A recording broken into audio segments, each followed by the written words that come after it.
Shalom. I think that the best is I will speak in English. If you want, I can speak also in French or in Hebrew. And every word that I know in Chinese will be said also. I don't know even any word in Chinese. I was asked by my dear friend, Professor Hillel Weiss, to speak about what is Noachism, what is the Noahide project of the sons of Noah, that means all mankind. And I will try to do it shortly, but I want to ask many questions and to solve these questions by the way of sources in the Talmudic tradition, maybe in other branches of Judaism. I know that it will be a bit hard to understand because maybe some of the sources are not known to you, but we will be tested at the end of the conference, so you must, and it will be noted. So you have to pay attention. The first question I will ask concerns one of the greatest philosophers of the new era. I mean the French philosopher Henri Bergson, who was born Jewish, but was quite far from his origins, from Judaism. Henri Bergson, who was a very great philosopher, I think it is one of the greatest of the history, said, and it is not true, he said that Christianity is best than Judaism. What for? Because Judaism speaks about a God who is interested only by his people. And Christianity extended this idea to the whole mankind. So Christianism is higher, superior to Judaism. You can know easily that it is not true for a simple reason that universalism is spread among all the texts of Judaism. The idea of an elected people, a chosen people, means that there is a mankind behind this, from which you are chosen. So the idea of the Jewish people comes after the idea of mankind, of humanity. And it is not necessary to bring all the verses who speaks of the universal mission of the people of Israel. I think that many of them have been brought now. And if you consider the mission given to Jonas, the prophet, to the Assyrian town of Nineveh, and also what the oral tradition says about this. For example, the sayings of one of our greatest rabbis during the Second Temple period, Hillel, the elder, who said that the duty of every Jew is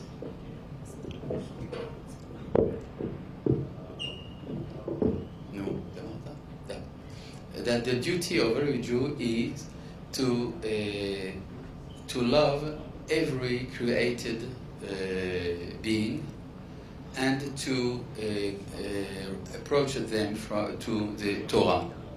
And the sayings of Rabbi Akiva in the 2nd century, who said that every man is loved by God because he was created to his image. So, and also in the Talmudic tradition, we have a universal legislation. I mean, Noahide law. So how can it be that such a great philosopher as Bergson made such a mistake to think that Judaism is not universal? The second mistake is to think that Christianity is universal. You know that outside the church you have no salvation? And the answer is that Bergson was right. He was right in the facts. In the existential reality, the people of Israel did not deal with the nations during the time of exile. And this for two reasons. We did not deal with the nations. The first reason is because of persecutions. We were worried by our immediate survival every day. When you are busy to live and to survive, so you cannot deal with other persons, even if it is your role. The second reason is what happened after emancipation of the Jews. When we were freed by a French Revolution, an American Revolution, and so on, we were attached to one goal: to disappear, to assimilate inside of the Western civilization. So when we are we are busy to disappear, you cannot have a universal mission. But from the time from which we rebuilt our state after a long exile of 2,000 years, so we came back to our role. And this role is not a secondary, a not important role in Israel. We have been chosen by God to give His word to the whole world. And I would like to teach a little passage from the Talmud. I mean, a page in the tractate Baba Kama, page 38a. So you can note and verify that I say the truth. It is in Baba Kama 38a. What is said there? It is said that according to a verse in the prophet Habakkuk, that the nations have been liberated from the duty of keeping the 7 laws of Noah. They were liberated, they are free. It is so strange that the Talmud asks, how can it be that a sinner will be granted for having for not keeping the laws? Because the Talmud says, why are the nations freed from the duty of 7 laws? It is because they did not keep them.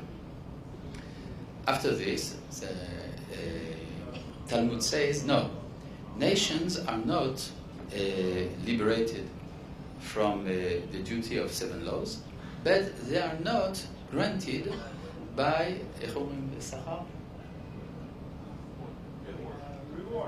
they are not rewarded for this. So the Talmud asks once more, how can it be that you are not rewarded for your good deeds? And the conclusion is very strange. The conclusion is they are rewarded as a person who does a thing voluntarily, that it is not obliged to do it, but as a deed of free will. And it is less good than to achieve a thing that you are obliged to do. What does it mean? If we go deep inside the teaching of Talmud, and I have not the opportunity to come with you with every word of this passage, but it is the work of the commentaries, it means that came a time in humanity in which the nations did not want to achieve the moral precepts as a commandment, as a mitzvah. When was it? It was with the Paulinism, when Paul, the founder of Christianity, decided that the law is abolished. There is no more any law. Why not law? Not because moral is not good, but because you cannot be always in accordance with your commandment, and so you will have the situation in which you will be guilty in front of God. So he decided that you don't have a mitzvah, you don't have a commandment to be moral, but you must be moral.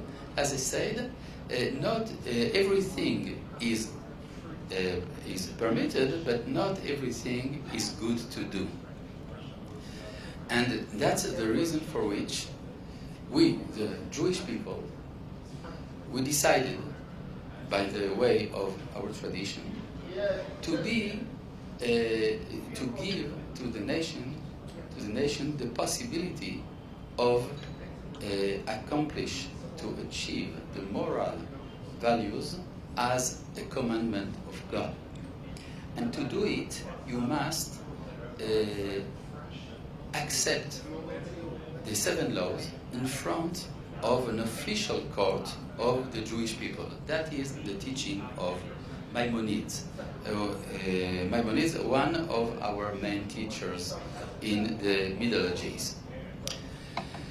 And that's the reason for which we founded an organization called Brit Olam, or the Noahide World Center, in which we are in contact with many Gentiles all over the world. And we can see that there is a demand, there is a request to the word of God among the nations. And many, many thousands of non-Jews come to us to accept officially the 7 laws. But as you can understand, 7 laws is not enough. What are the 7 laws? 7 laws are only negative commandments. Not to kill, it's obvious. Not to steal, it is obvious. And so on. So, what is the meaning of 7 laws only? The answer is that the 7 laws are only a minimum, a basis for speaking. When a person doesn't accept not to kill, so we cannot deal with him. We cannot have any contact, serious contact. So the 7 laws are only a basis. And we suppose that every nation, every society would accept some parts of the 630 commandments of Judaism according to his own sensibility, according to his needs, according to the special way of living. For example, I was asked it is a simple example, but it is significant. I was asked by many persons in the world, what is the age for bar mitzvah to Noahides? What is bar mitzvah? It is the age from which you are responsible of your acts. In Judaism, it is 13 years for boys and 12 years for girls. It is exactly when you got to the age of 13, so you are obliged to accomplish the mitzvot. What is the age for non-Jews? And my answer was that in Philippines it is at the age of 12, and in Canada 17. Why? Because in Philippines when you are 12 years old, you are responsible of your family. And so you are responsible, also you are responsible of your acts toward God and toward the society. But in Canada, when you are 17, you begin to think about to be a man. It is not so simple in Western society to accept responsibility before the age of 30. But we assume that at the age of 17 you are also able to do it.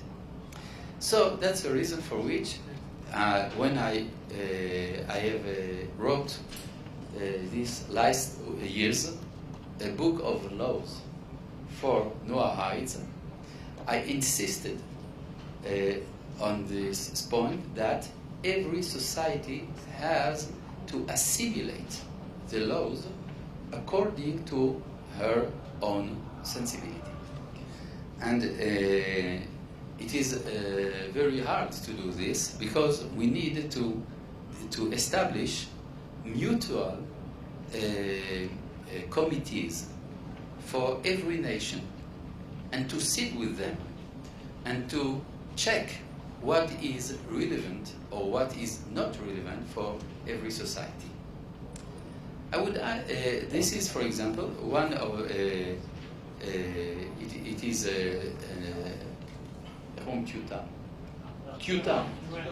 draft of this book of laws. It will be translated in every language, as we also wrote a book of prayer in many languages for the Noahides.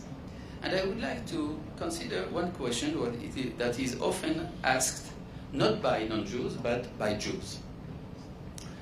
How can it be that a person who lives outside of the holiness, outside of the center of sanctity, would accept to stay outside and not to convert? And the answer is that we have no answer to this, but it is the reality. The reality is that humanity is built of many identities. The way of being a man is not the same if you are from Senegal, or if you are from China, or from Netherlands, and so on. And I met one of the leaders of the Noahides of Netherlands in Rotterdam, who has a community of 150 families who practice Noahism. And he told me, I am oftenly asked, why do I not convert? And I answer, because I'm Dutch. I'm not a Jew. I'm a Dutch. And my way of knowing God is by the way of my identity.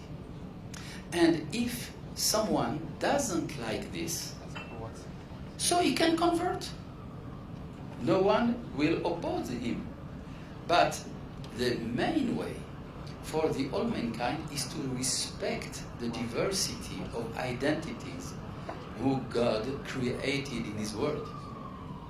That's the reason for which Noahism is today more and more relevant for every person in humanity. We have a prayer that we call the Kaddish.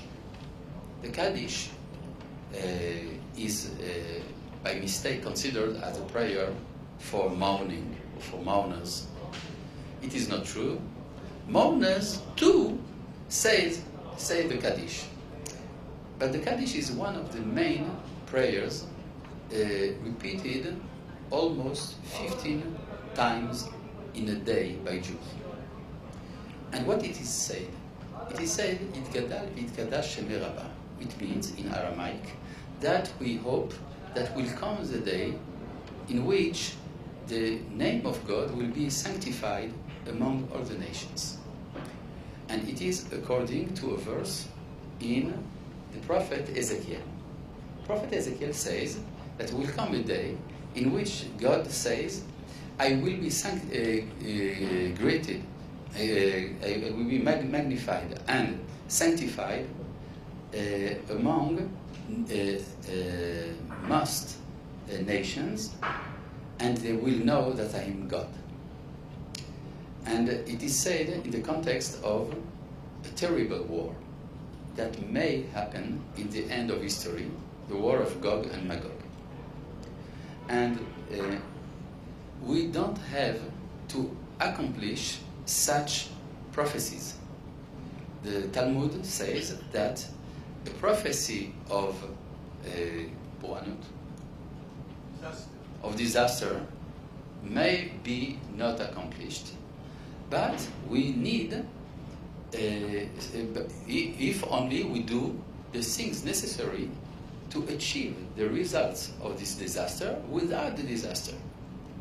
So we can be freed of the necessity of this terrible war if we act seriously to accomplish our mission toward the nations, and to give them the word of God.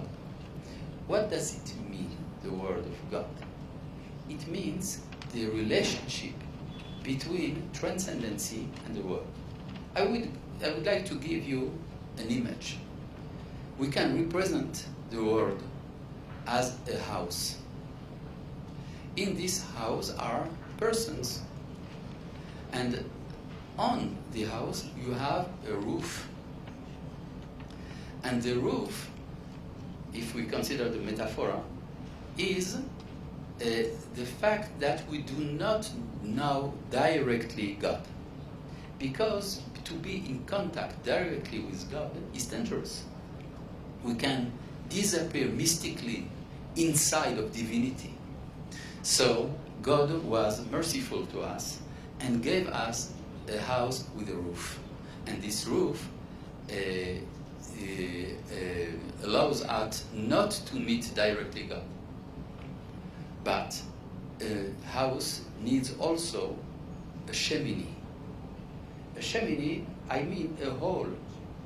A chimney is a hole into the roof to have some air, some light. So we need also that a small group will be responsible to take care of this chimney. We, the Jewish people, we are not normal people. We are here to take care of this chimney. Chimney sweeps. Yes, so we are a bit dark because of this. And if you consider seriously this image, it means that the normal human being is the non-Jews. And we are abnormal. We are here to entertain the relationship between transcendency and the world. So we pay a price for this. It is difficult to be Jew, but it is an ideal. It is an ideal because we know that by the way of our national living, we give a hope to all mankind. Because when Isaiah says that there will come a day in which nations will come to Jerusalem, it will be to hear the word of God. What is the word of God? It is prophecy. We are busy for the last 70 years from the foundation of the State of Israel to re-establish the prophetic civilization, the prophecy inside of humanity. And it is not possible if there is no dialogue between all the members of mankind. There was 100 years ago a rabbi in Lithuania, Rav Pinchas Lintop. I don't know if you have heard of him, Rav Pinchas Lintop, who wrote that we must have a center, a spiritual center to the Jewish people, in which we will be able to deal with the foundations of faith. Chokhmat ha'emunah, the wisdom of the faith. Because, he says, if we do not do this, what will we answer to the nations then when they will come to ask us, what do you have to tell us? And with the blessing of God, we have been able to establish in Jerusalem a center which is in contact with many people in all the planet to give answers, to deal with the problem of humanity, the little problems and the great problems. I will finish by this important idea. The project of the Jewish people is not an individualistic project. Individualism is for religions. We are not a religion. We are a nation. As a nation, we have a project to build a model of society for every nation in the world. So what we do here is a beginning of gathering all nations around the word of God that will come out from Jerusalem to vivify humanity and reconciliate the different civilizations. My last word. You know that we are today in an era of confrontation, of clash between civilizations, as says the American thinker Huntington. There are many civilizations who are in the crash, but there are two main. One is the Western civilization, and the second is Islam. And the Western world has inherited from Greek philosophy that the center of the world is man and not God. God is in the periphery. And in this vision, the best way of organizing society is liberal democracy. And many persons in the Western world are persuaded that every man on earth is democratic, or wants democracy. But if you ask the Islamic world, you will hear exactly the opposite. God is in the center of reality, and man has to submit. It is violent. And you can understand that there is no possibility of compromising between these two conceptions. But we, the Jews, we have the key to reconcile them. Because we teach and we learn that not God is in the center of life, and not man, but the dialogue between them. And this dialogue begins here in the state of Israel and can be a model of reconciliation for all civilizations. Thank you very much.